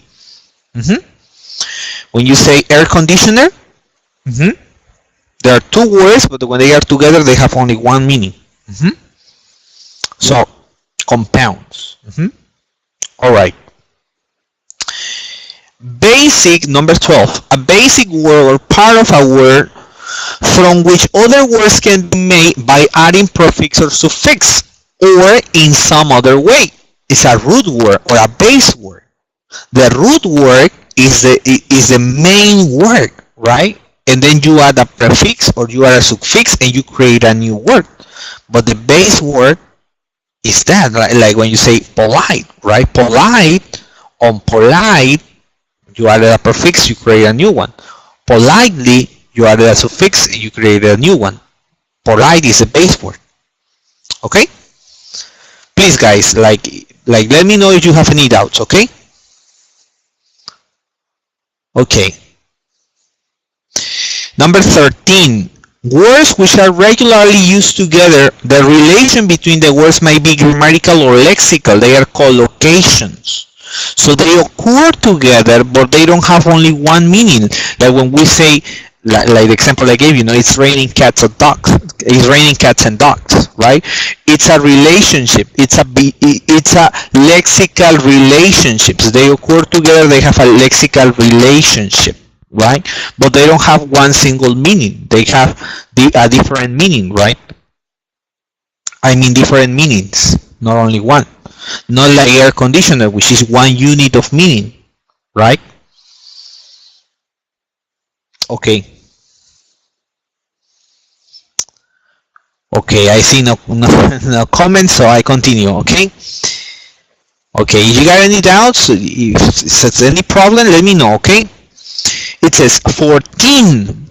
A group of words, a group of words that are used together in which the meaning of the whole word group is different from the meaning of each individual group. Look at this. This is an idiom, right? When you say you're a couch potato, you're a couch potato.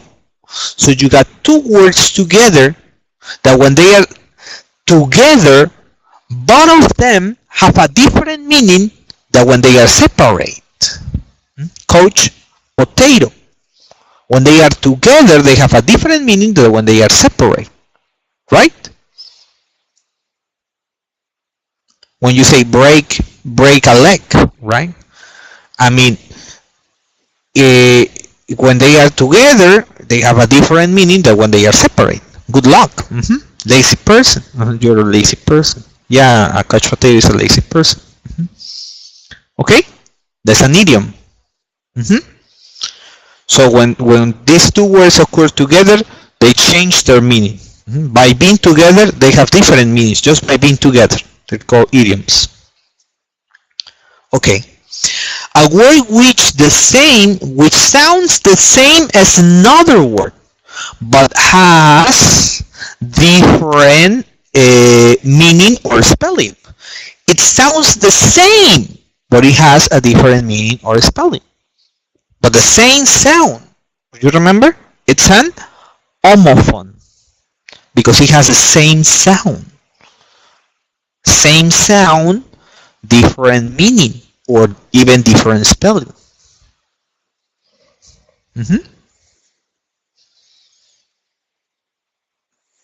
By and by, yeah, by and by. That's an example. Boy and boy. Yeah, there are many examples, right? All right, and let's go to the last one. It says the formality or informality of the language used in a particular situation. That is called register. Register, yes, is the level of formality. The register is the level of formality. It's informal, or it is formal, or it is neutral. The level of formality is called register. All right? Doubts, questions? Is it okay? Are you guys all right? Are you guys tired? Do you guys want a break? No. Great. You said you were hungry. I thought you wanted a break. Yeah, haha. Yeah means yeah, you want a break? I just say tutelars. Okay, yeah, we're gonna have a break, but after we finish Lexis, okay? We're about to finish it, okay? So let's continue on because we're about to finish it. Okay, so this was about Lexis, okay? And let's see. To finish this, it says, Lexis, key concepts. Really knowing a word means knowing all its different kinds of meaning, because a word has different, as we said, figurative, denotation, context. Knowing a word also involves understanding its different forms, with prefixes, with suffixes. Whether we are learning our first or second language, it takes a long time before we fully know a word, right? Out of the sudden, we discover a new meaning for a word. Out of the sudden, you know, probably like today, you discover a new meaning for a word, and you knew that word before, but you didn't know it was used for that too. Teachers need to introduce vocabulary items again and again to learn, expanding gradually on their meanings and their forms, right? Well, it would be a really bad idea if we introduce one word and we say all the meanings of that word at once, right? We go little by little, right? We can introduce vocabulary items in reading and listening before we ask learners to use the item, right? And you know, guys, you know, because you are teachers, that usually vocabulary is introduced to students through that, through listening or through reading. Books usually do so, right? They have a dialogue, they have text, or they have an audio. That's the way they introduce the new vocabulary to students. Okay? So far, so good. Let's go to the next activity. The last activity for Lexis before we go to the break. It says, for questions 1 to 7, match the examples of vocabulary with the categories listed. A to H. It says mark the correct letter. On your answer sheet there is one extra option. Okay, and we got here 1 to 6, and we got the categories A to H. So what you guys are going to do is to match them. Okay, I want you to match them. Okay, let me see if I can make this smaller. Oh my goodness. There you go, I guess. Okay. All right. So it's the same way. You zoom out. Okay, it's the same way. Okay, it's the same way. Okay, so you can see from 1 to 7 and from A to H. There is one extra. Okay, go ahead, guys, do it.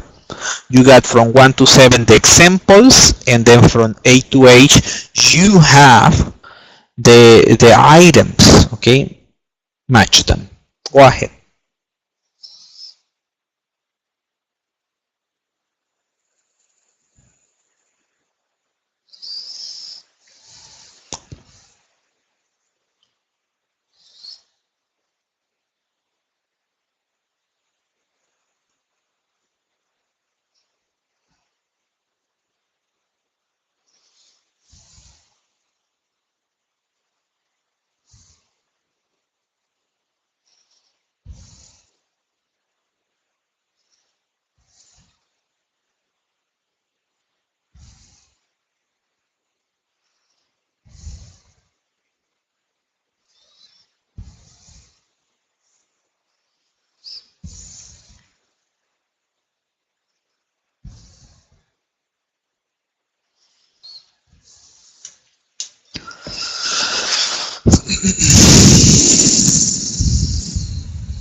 Great.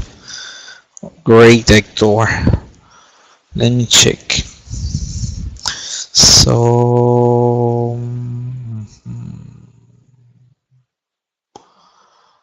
okay.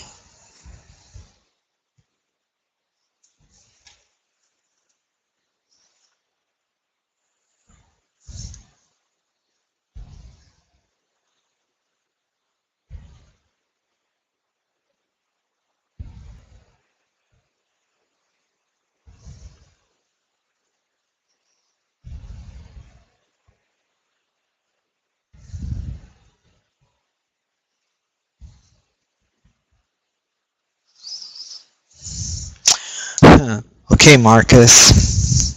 But it says number 1, number 2, and you skip number 2, and you went to number 3, and then you have number 4, and you skip number 4, and you went to number 5, you skip number 6, and you went to number 7. Oh, okay, it's much better. Just excited.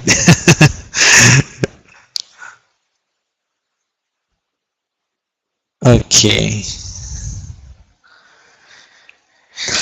All right.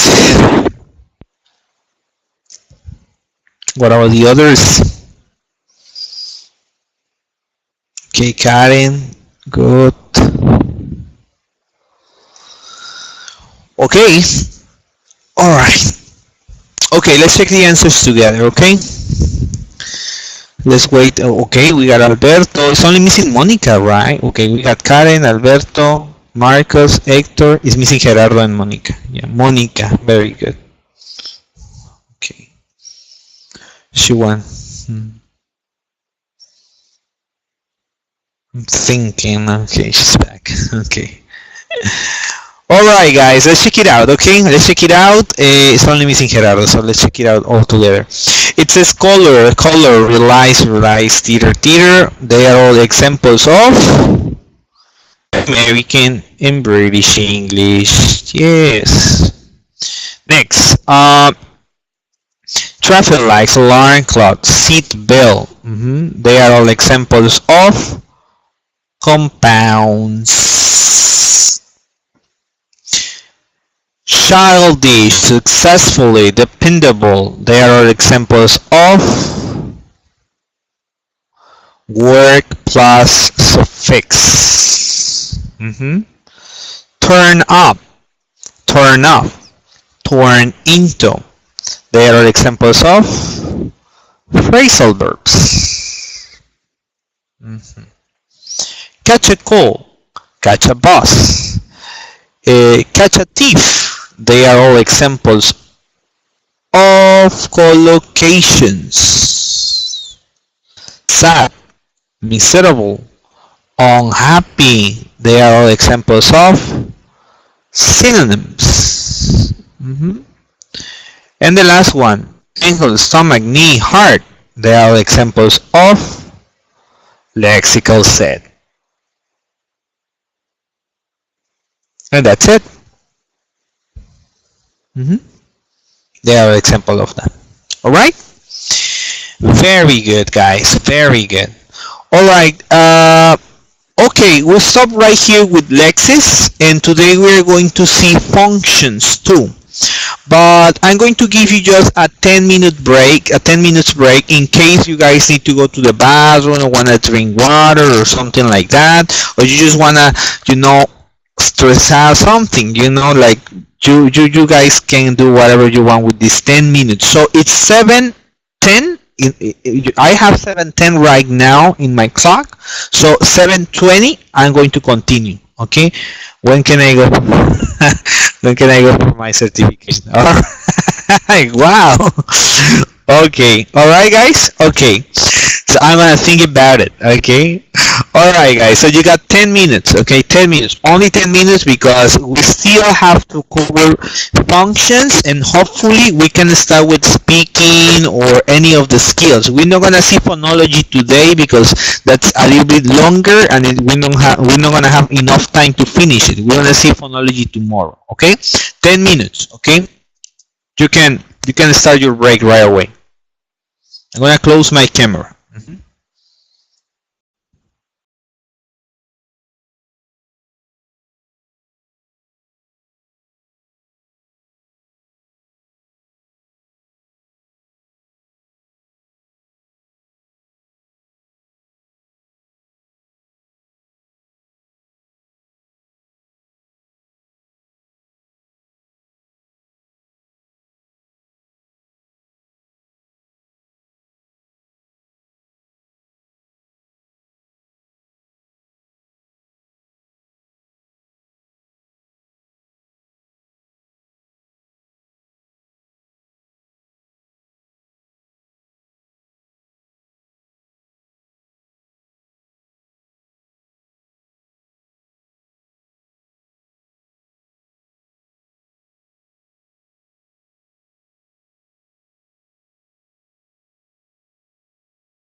Okay, guys, it's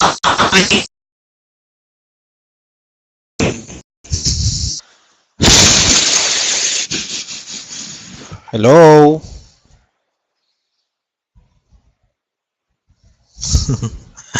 Hello. I'm here. Great, Monica. Thank you. You are always very punctual, Monica. Congratulations.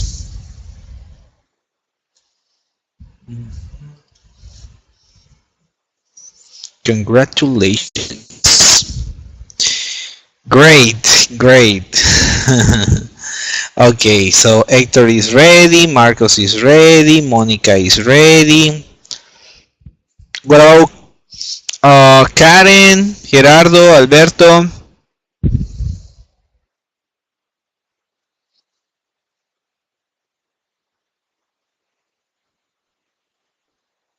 All right. Okay, guys, very good. So far, so good. So we were talking about lexis, we were talking about grammar, and now we're going to go with functions. So, guys, do you guys remember what functions are? What are the functions? So when we're talking about the language, we know that lexis is vocabulary, we know that grammar are the structures and the parts of the speech, but what are the functions? We know that phonology is the sounds, but what are the functions?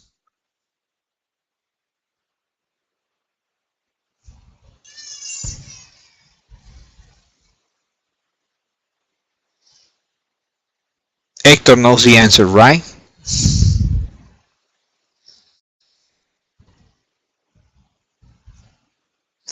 What are the functions, guys?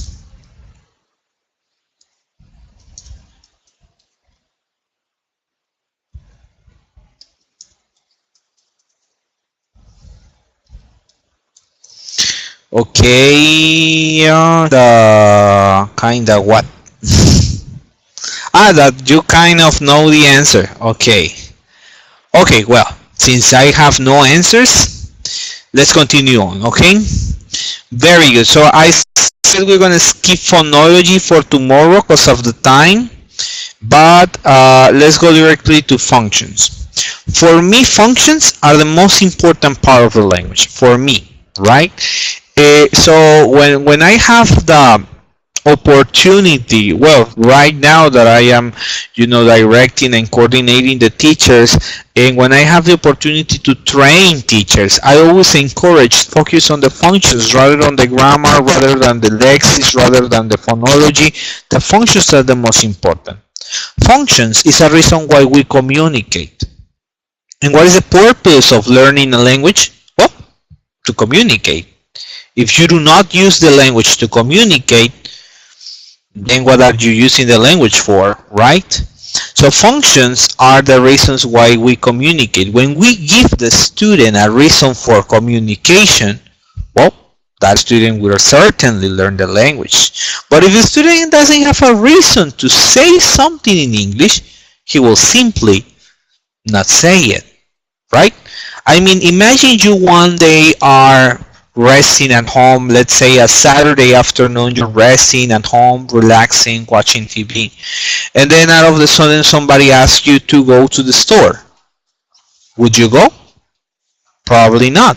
If you're really relaxed and you're resting and you're enjoying what you're watching, you would not go unless you really need to go, right? I mean, if we have a reason to do things, we do them. But if we don't have a reason to do them, we just don't do them, right? So when we talk about functions, we talk about the reasons to use the language, right? Okay, functions are a way of describing language use. We can describe grammatically or lexically. We can describe language grammatically or lexically, but when we describe language through functions, we emphasize the use of the language. The language we use to express a function is called exponent. So when we talk about the language we use to express a functions, we're talking about exponents. An exponent can express several different functions because its functions depends on the context. One functions can be expressed through different exponents. We're going to see some examples in a sec. Exponents express different levels of formality. Register. Remember that the level of formality is called register. We have formal, informal, or neutral language. It is important to use the level of formality that suits the situation. This is called appropriacy, right? Very good. Here we have some examples of functions. Context. Imagine this context, okay? Because remember, the language is to be used differently in different contexts, right? I mean, one phrase can express different things in different contexts. So the context determines the use. Okay? Example. A boy wants to go to the cinema with his friends tonight. So the boy says, let's go to the cinema. So that's what the boy says. Let's go to the cinema. And what is the function? Suggesting or making a suggestion about going to the cinema. Right? That's the function. The exponent is the phrase. Let's go to the cinema. And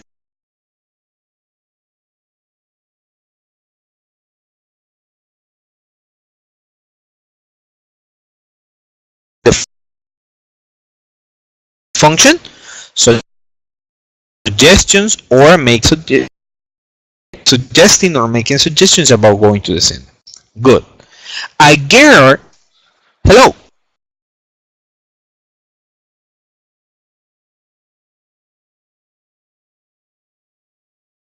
All right. So far so good. Can you guys hear me? Hello, hello.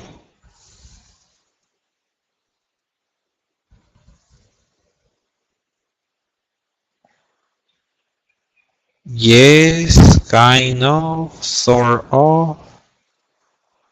So can I hear zero? Nope. Okay. Yes. Okay. Now you can hear me. Now. Okay. Okay, I don't know what happened. Probably it's too long, right? It's too long. The computer says, hey, come on, you're taking too long. I'm tired. I need a rest too. Okay, there you go. All right, thank you.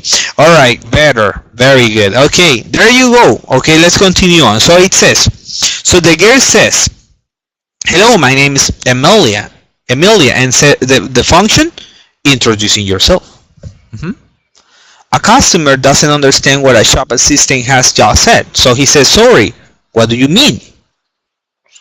So what is the function? Asking for clarification, asking to explain something. So a girl writes a letter to a relative thanking her for a birthday present.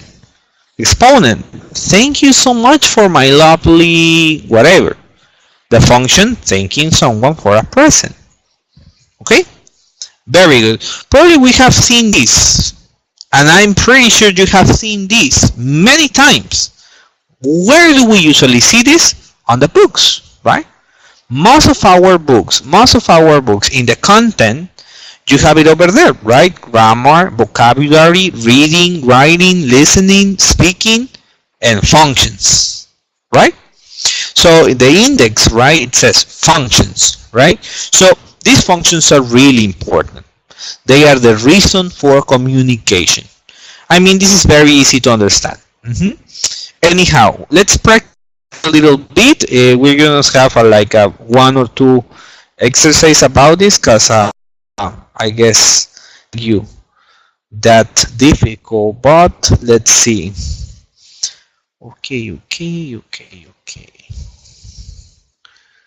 Make it bigger. Okay, so this is it. It says, look at the exponents. What are the functions of the exponents? Are they formal or informal or neutral? Okay? So what we are going to do is to write the functions for these exponents and